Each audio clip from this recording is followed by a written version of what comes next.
Olá, boa noite, ou bom dia, boa tarde. Vamos entrar na segunda parte dos estudos mediúnicos, né? Nós estamos nos vícios, né? Voltando de novo, né? Vícios e dependências. Nós estamos na página 83, né? Nós paramos na 83 e nós vamos ali com o Dr. Jorge Andréa no livro Psicologia Espírita, né?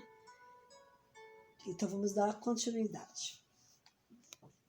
O Dr. Jorge Andréa lembra que o viciado de tóxicos, mais do que se possa imaginar, tem habitualmente deslocamento perispirituais e projeções, ambos se sentindo por quanto o tóxico atingindo, principalmente a zona de acoplamento do perispírito com o corpo, determina distonias vibratórias que valem por verdadeiras lesões no próprio perispírito, né? Porque dá um desequilíbrio grande, né? Esses tóxicos, tudo isso que ele... E muitas visões, projeções, porque dá um desequilíbrio grande, né? Tanto as substâncias químicas quanto até mesmo o álcool, né? Que deixa tudo assim, como fala, né? Visões. E a pessoa fica realmente vendo dupla visões, dupla vista, vendo de 2, de 3 ou de 4, né?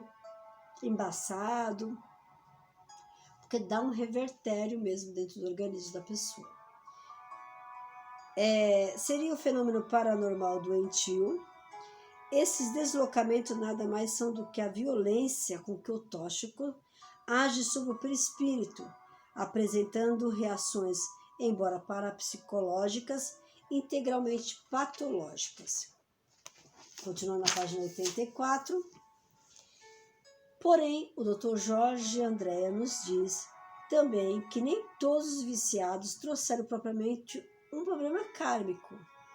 São almas frágeis, seduzidas pelas imitações, anúncios diversos, desespero, futuro duvidoso, dores morais, ou seja, almas com poucas condições psicológicas na avaliação das responsabilidades. Com isso, desejam sonhos e caminhos sem luta, né? Então, são aquelas pessoas que você vê, que a gente fala, nossa, ela é fraca, né? É uma pessoa frágil, né? Não quis saber de estudar, não quis saber de progredir, ou mesmo se progrediu, tem medo de tudo, não se arrisca em nada, né? Então, são aqueles espíritos ainda frágeis mesmo, né? Oportuno lembrar. Mediunidade nos viciados. É oportuno lembrar que os viciados são, em sua maioria, pessoas dotadas de mediunidade, comportando-se como vítimas da atuação de entidades espirituais que sintonizam com seus pensamentos e se comprazem em fazer com que se mantenham no vício e dificultam a sua recuperação. Até porque são só os inimigos que influenciam o ser ao vício, mas aqueles que ao desencarnarem continuam necessitando de alimentar do vício, né? Então, muitos que se aproximam não é só os inimigos, né? Se aquele irmão que era viciado está próximo de vocês ali, próximo das pessoas, né, também frágeis e fracas, eles vão vir e vão induzir também, não é só inimigos, são esses irmãos também, que também dão a continuidade do vício do outro lado, né? Não fossem tão graves por si só os danos causados pelos vícios, em alguns casos as criaturas chegam às vias do suicídio, e quando não o praticam efetivamente, o trazem para o processo indireto, porque sobrecarrega o corpo físico, prejudicando e destruindo seu funcionamento. né? Então, o que acontece, né? A pessoa vai passando os anos, ela vai bebendo, o fígado vai indo embora pâncreas, vai indo embora tudo. Então ele vai se suicidando aos poucos, né? Ele vai matando aquelas células, aqueles órgãos, ele vai deteriorando aqueles órgãos, né? Então ele vai se suicidando e chega um certo limite de tempo que já foi. E era para ter sobrevivido mais, era para ter vivido mais, mas devido ao vício que levou aos danos desses órgãos, se encerra ali. Suicídio indireto. Após a morte, a viciação não cessa. Por quê? Como já dissemos, levamos as impregnações magnéticas a que nos referimos anteriormente e que são marcadas no corpo espiritual, e a criatura, ao chegar na espiritualidade, percebe então que a morte não resolveu o problema e nem aniquilou a vida. E aí ele continua buscando a possibilidade de ter as mesmas sensações que o vício lhe proporcionava, e isso ele consegue através da aproximação e influenciação dos viciados que ainda estão encarnados. Então ele deixa aquele plano onde ele estava, né? E quer fugir dali para que ele continue os vícios dele.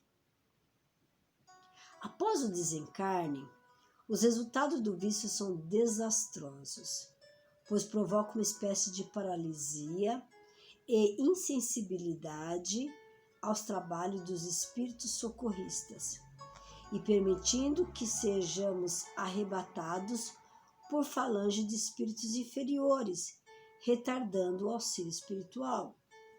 Porque muitas vezes, dependendo de como a condição que a gente está, nós nos fechamos numa áurea escura, onde as equipes não conseguem nem se aproximar da gente, né?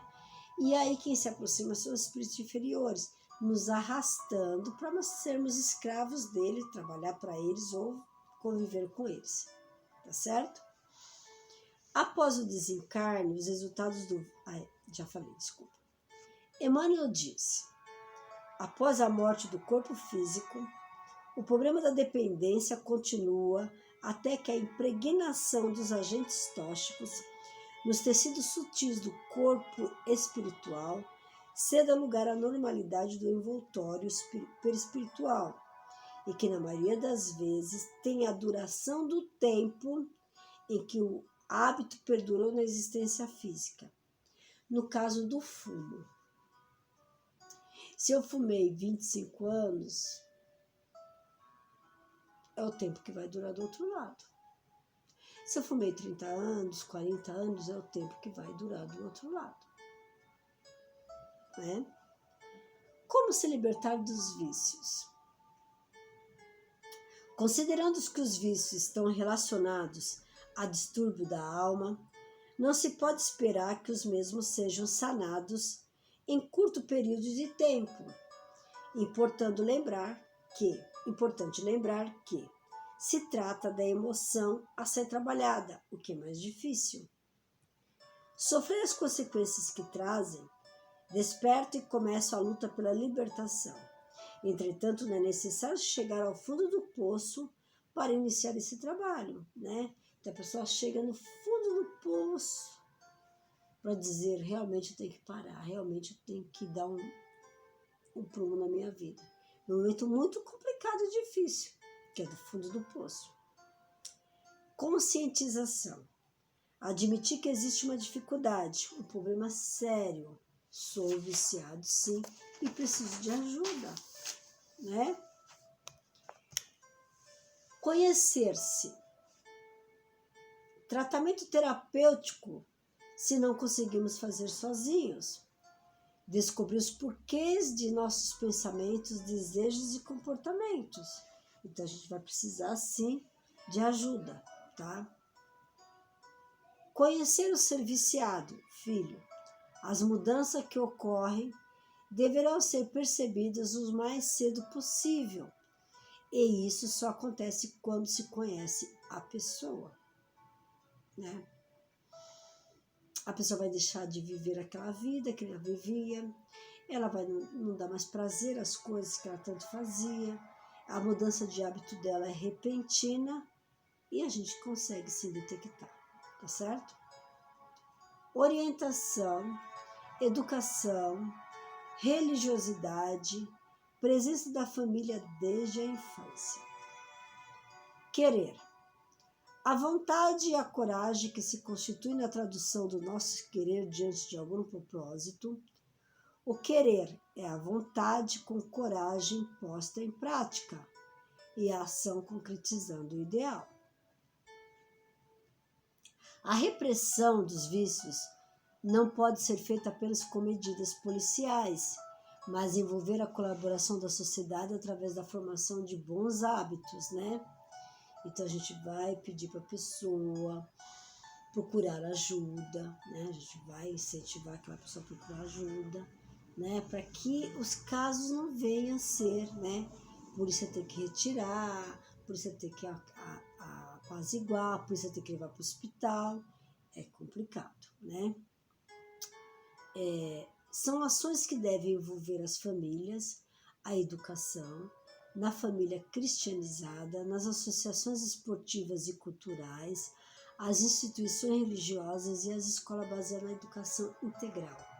São meios para que possa ser abordado, possa ser, né, a criança, o adolescente, ou quem quer que esteja, possa ser abordado com mais eficiência, né, desta forma.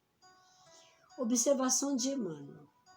O assunto em relação à saúde corpórea deveria ser estudado na Terra mais atentamente, já que a resistência orgânica decresce consideravelmente com os vícios, favorecendo a instalação de moléstia que poderiam ser claramente evitáveis. Por exemplo, a necrópsia do corpo cadavérico de um fumante em confronto com o de uma pessoa sem hábito estabelece clara diferença. Então, no próprio corpo do ser humano tem a diferença, né? Do fígado, do pulmão, do que aconteceu com ele, tem a diferença de um outro corpo. O tratamento. Nós vamos ter o tratamento médico, espiritual, a renovação, né? O tratamento médico. A medicina dispõe de admiráveis recursos importantes para controlá-los. O tratamento médico baseia-se fundamentalmente na assistência psiquiátrica, com medicação e terapia. E, em alguns casos, a internação para desintoxicação é necessária. Espiritual. Paralelamente, deve ser feito o tratamento espiritual tanto para a prevenção quanto para o tratamento propriamente dito. E é verdade, né, gente? Além da prece e da fé, que são fundamentais para essa modalidade de tratamento, outros recursos serão utilizados, como o passe magnético, a água fluidificada e a desobsessão sempre que necessário. Então a pessoa passa por um tratamento dentro do centro e ela também vai dar continuidade das mudanças de pensamento, de atitude, para que ela possa se reintegrar de novo, né? Renovação. Reeducação da alma, o que requer a completa adesão do doente ao tratamento instituído, né? André Luiz nos fala no livro Nos Domínios da Mediunidade o seguinte: chegará o dia em que a própria natureza se encarregará disso. Há 1000 processos de reajuste no universo infinito, em que se cumprem os desígnios do Senhor. Chamem eles aflição, desencanto, cansaço, tédio, sofrimento, cárcere. Importante lembrar que, em alguns casos, há necessidade de outras encarnações para que o problema seja efetivamente solucionado. Tá certo? Esta é a página 86. E nós vamos para a página 87. O que nos diz, né? Sabedoria. Há dois tipos de sabedoria, a inferior e a superior. A sabedoria inferior é dada pelo quanto uma pessoa sabe, e a sabedoria superior é dada pelo quanto ela tem consciência de que não sabe. É interessante. Tenha a sabedoria superior. Seja um eterno aprendiz na escola da vida. A sabedoria superior tolera, a inferior julga. A sabedoria superior alivia e a inferior culpa. A superior perdoa, a inferior condena. Joana de Ângeles orienta no livro Após a Tempestade da seguinte forma: se és jovens, não te iludas, contaminando-te acreditando que a cura se dá facilmente. Não se iluda. Naquele momento de dizer que eu tiro de letra, não, eu fumo, daqui a pouco eu deixo, e a hora que eu quiser eu paro, né?